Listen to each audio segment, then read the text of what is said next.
బట్టతలతో బాధపడుతున్నారా? ఆధునితనమైన పద్ధతిలో hair transplantation చేయబడును. Face clinic, Hyderabad. నమస్తే రమ్మగారు. నమస్తే జయ. ఏదైనా కొత్త కథ ఒకటి చెప్పండి రమ్మగారు. చెప్తాను జయ. కానీ ఏ కథ ఆ కథే కదా. అవును, ఇది ఒక డిఫరెంట్ యాంగిల్ ఉన్నది సంగతి చెప్తా. చందమామ కథల్లో బుద్ధుని జీవిత గాథ అహింసా జ్యోతి పేరుతోటి ఒక సీరియల్గా వచ్చింది. ఎన్నేళ్ల నాడో 50s 60s మధ్యలో 57 59 ఆ కాలంలో వచ్చింది. ఈ అహింసా జ్యోతి దాని పేరు.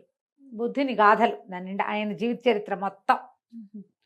శాఖ్యులు వాళ్ళు వీళ్ళు గందరగోళంగా రాజకుమారులు ఎవరెవరి దగ్గర సన్యాసం తీసుకున్నారు, అప్పుడప్పుడు ఏమైంది, విశాఖ కథ మనం చెప్పుకున్నాం కదా. అవును, విశాఖ కథ కూడా అందులో వస్తుంది. అహింసా జ్యోతి మొత్తం చెప్పను కానీ అందులో నుంచి నాకు చాలా ఆసక్తికరంగా అనిపించిన ఒక్కొక్క కథ చెప్దాం.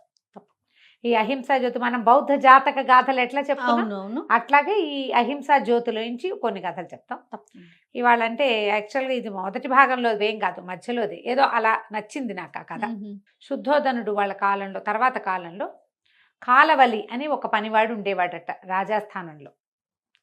వాడు ఊరికే రాజస్థానం రాజుగారికి సమీపంలో ఉండేవాడు కానీ ఏ రోజుకు ఆ రోజు పని చేసుకునేవాడు.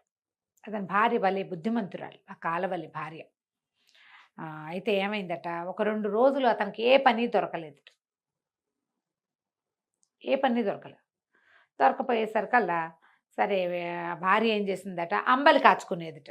మామూలుగా ఒడ్లు ఇంట్లో ఉన్న నూకలతోటి అంబలి కాచింది. అంబలి కాచితే ఆ కాలంలో ఏంటంటే రోజు బౌద్ధ భిక్షువులు భిక్షకు వచ్చేవాడు. భిక్షకు వస్తే ఏమైందట, ఆ భిక్షకు వచ్చిన ఆయనకి ఈవిడ ఏం చేస్తుంది, మరి ఏం వేస్తుంది, ఆవిడ దగ్గర ఏముంది, కాలవల్లి భార్య దగ్గర ఏం లేదు కదా, ఆ అంబలే ఆ గిన్నె నిండా పోసిచ్చింది. పోసిస్తే ఆయన ఆశ్చర్యపోయాడు. అంబలే తాగగలిగే అవకాశం పరిస్థితి ఉన్నవాళ్ళు అది కూడా దానం చేయాలన్న బుద్ధి ఎంత గొప్పది మరి కదా. ఆయన చాలా ఆశ్చర్యపోయి బుద్ధుడికి చెప్పాడట, ఒక అమ్మాయి ఇట్లా అంబలి దానం చేసింది, ఆమెకి ఏమొస్తుంది, ఏం లభిస్తుంది ఈ దానం వల్ల అంటే, ఆమె రాగల కాలంలో చాలా ధనవంతురాలు అవుతుందని చెప్పాడట బుద్ధుడు. సరే ఆ కాలంలో కొరత వేయటం ఒక శిక్ష ఉండేదట. అప్పుడు రాజుగా ఉన్నటువంటి బింబిసారుడు ఈ కథ ఈవిడ ఎప్పుడైతే అంబలి పోసిందో అప్పటికి 7 రోజుల తర్వాత ఆయన వేటకెళ్ళి తిరిగి వస్తూ ఒక శ్మశానం పక్క నుంచి వస్తుంటే ఈ కొరత వేయబడిన వాడు ఒకడు అక్కడ ఉన్నాడు. వాడు విపరీతంగా మూలుగుతుంటే ఆయన చాలా బాధ వచ్చింది. అయ్యో, కొరత ఇస్తే తొందరగా చచ్చిపోరు పాపం. ఏం చేస్తారు, ఒక శూలంలో మనిషిని ఇట్లా దిగేస్తారు. అది అట్లా శరీరంలోకి వెళ్తూ వెళ్తూ వెళ్తూ ఎప్పటికో కానీ గుండె దాకా రాదు, అప్పటిదాకా మరణించరు. మహా దుస్సహమైన బాధ అది.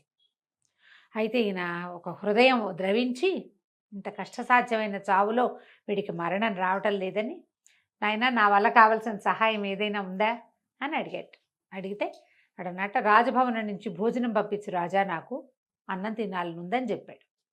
అంత బాధలో కూడా సరేనని వెళ్ళిపోయాడు ఆయన. మర్నాడు ఏం చెప్పాడంటే, శ్మశానంలో కొరత వేయబడిన వాడు ఒకడున్నాడు, వాడికి భోజనం పట్టుకెళ్ళాలి. ఎవరు పట్టుకెళ్తారు అంటే, వారా వీరా వీరా వారా ఎంతమందినో అడిగారు. శ్మశానమా అయ్యబాబోయ్ అన్నవాళ్ళు కొంతమంది, కొరత వేసేవాడు ఇప్పుడే ఎక్కడో చచ్చిపోతాడు వాడి నోటో అన్నం ఎవడు పెడతాడని ఇంకొంతమంది మానుకున్నారు. చివరికి కాలవలి భార్య నేను పెడతానంది. పాపం చచ్చేలా ఉన్నవాడికి ఒక ముద్దే కదా పెట్టేది, వాడు ఎంత తింటాడు.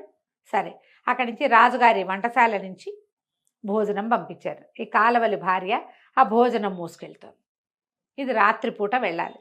రాత్రి వెళ్ళేసరికల్లా ఒక చెట్టు మీద ఒక పెద్ద పిశాచం ఉంది. ఎవరు వారు వచ్చేది, ఆ అన్నం నాకేనా అని అడిగింది. అడిగితే కాలవలి భార్య మహాధైర్యస్తురాలు.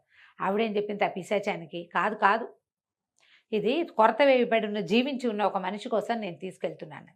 సరే నువ్వు ఆ వెళ్ళేటప్పుడు ఫలానా ముందు మలుపులో తాడి చెట్టు ఉంది కదా, అక్కడ మహాసుమనుడు అని ఒకడున్నాడు, వీరసుమనుడు అదే పేరు. సుమనుడి భార్య కాళి ప్రసవించిందని, మగపిల్లాడు పుట్టాడని చెప్తావా అని అడిగింది. అడిగేసరికల్లా ఇంకో పిశాచం ఉందన్నమాట. మహాసుమనుడు అనేవాడు ఒక పిశాచం అది ఇక్కడో పిశాచం చెప్పింది. ఈవిడ బ్యాగ్ మోసుకెళ్తూ ఆ క్యారేజ్ మోసుకెళ్తూ ముందుకెళ్ళి ఆ తాడి చెట్టు దగ్గర ఆగి, ఓ సుమన, నీ కూతురు కాళి కన్నది, ఆమెకు మగపిల్లాడు పుట్టాడు అని చెప్పింది. మాట మార్చల, అక్కడ ఏమిందో అది చెప్పింది. చెప్పేసరికల్లా ఆ పైన ఉన్నటువంటి సుమనుడు, అలాగా చాలా సంతోషం తల్లి, చాలా ధైర్యం చేసి మంచి వార్త చెప్పావు, ఫలానా చెట్టు కింద ధనం ఉంది, తవ్వుకుని పో, అది నీకు బహుమానం అని చెప్పింది. సరే వెళ్ళింది. ముందుకెళ్ళి అక్కడి నుంచి ఒక ఎత్తు పేటెక్కి ఆ కొరత వేసి ఉన్న వాడికి నోట్లో ముద్దలు కలిపి అన్నం పెట్టేసరికి వాడు అన్నం తిని, అమ్మా నా పొట్ట శాంత పడింది, ఇక హాయిగా చచ్చిపోతాను, ఒక మాట నీ కొంగుతో నా మూతుడవ్వా అన్నాడు. అనేసరికి ఈ అమ్మాయి ఏం చేసింది, కొంగు కొంచెం తడిపి ఇట్లా ముందుకు వంగి మూతి తొడవబోయేసరికి వాడు ఏం చేశాడు, ఇట్లా జుట్టు వంగేసరికల్లా ఆ అమ్మాయికి ఇట్లా ముందుకి ఇట్లా కొంచెం పంకలాగా ముందుకు జుట్టు ఉంది, టక్కిన పళ్ళతోటి పట్టేసుకున్నాడట జుట్టు, వదిలిపెట్టల. వాడు ఎందుకు అలా చేశాడు అనే దానికి కారణం లేదు. ఆమె ఎంత విదిలించుకున్నా అది వాడి జుట్టు వదలకపోతే ఈవిడేం చేసింది,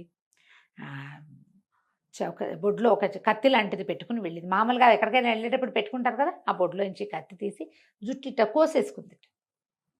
కోసేసుకుని వాడిని ఏమనలా, చావడానికి సిద్ధంగా ఉన్నవాడిని ఏమంటుంది, దిగొచ్చేసి. మర్నాడు ఉదయం రాజుగారు కేకేసి అమ్మాయిని అడిగారు, నువ్వు అన్నం తీసుకెళ్ళావా అని.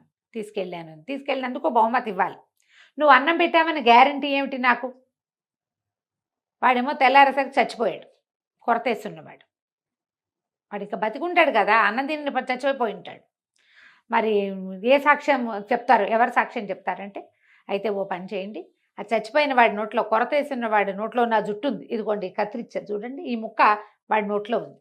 తర్వాత ఫలానా ఏమంటారు దాన్ని, మన వెంపల చెట్టు మొదట్లో డబ్బు ఉంది. ఒక పిశాచానికి నేను శుభవార్త చెప్తే అది నాకు వెంపల చెట్టు మొదట్లో డబ్బు ఉంది, అది నన్ను తీసుకోమంది, కావాలంటే తవ్వించుకుని చూడండి అని చెప్పి రాజుగారు వెళ్ళి కబురు చేస్తే ఆ చచ్చిపోయిన కొరతేసిన వాడిని శవాన్ని దింపారు. వాడు నోరు పగలు తీసి చూస్తే జుట్టు ఉంది అందులో, ఈ అమ్మాయిదే వంకలుగా ఉన్న నల్లటి జుట్టు. తర్వాత రెండో సాక్ష్యం, ఆ వెంపల చెట్టు కింద తవ్వితే డబ్బు దొరికింది, ధనం ఉంది. ఆయన రాజు ఆశ్చర్యపోయాడు, ఈ పిల్ల ఎంత గట్టిది, ఒట్టిగా కొరతేసిన వాడికి అన్నం పెట్టడమే కాదు, ఒక పిశాచం చెప్పిన వార్తని ఇంకో పిశాచాన్ని చెప్పి దాంతో బహుమానం కూడా పొందింది. ఆయన చాలా సంతోషించి ఇట్లాంటి వాళ్ళు మంచి స్థానంలో ఉండాలి అని చెప్పి అక్కడ దొరికిన డబ్బుని ఆ అమ్మాయికి అప్పచెప్పి, ఈ కాలవలికి అతని భార్య యొక్క గొప్పతనం వల్ల, ఇప్పుడు భార్యలు గొప్పగా ఉన్నారంటే అది వాళ్ళ గొప్పతనమే కాదు, వాళ్ళని గొప్పగా ఉండని వాళ్ళ భర్తలు అది కూడా ఉంటుందిగా. కాలవలికి మంచి ఉద్యోగం ఇచ్చి తమ దగ్గరే ఉంచుకున్నారు, కథకంచికి మనం ఇంటికి. చాలా బాగుంది రమ్మగారు. ఇలాంటి ఎన్నో గాథలు మనకు కనపడతాయి. ఇందులో కాలవలి భార్య గొప్పతనం, ఆ అమ్మాయి ధైర్యమే కాదు, దానం చేసే గుణం, బుద్ధుడు మెచ్చిన గుణం, అంతే. ఇట్లా ఎన్ని గాథలు కనపడతాయో ఒక 10 అయినా తీసుకొస్తాను, అందులోంచి తీద్దాం తప్పకుండా అండి. పూర్తి సీరియల్ చెప్పగలిగే అంత అనిపించట్లేదు, పేర్లు అవి చాలా ఉంటాయి జయ, పేర్లు ఎక్కువ కన్ఫ్యూజింగ్ గా ఉంటుంది. అందుకని ఎన్ని చేయగలిగితే అన్ని చేద్దాం రమ్మగారు. నమస్తే జయ.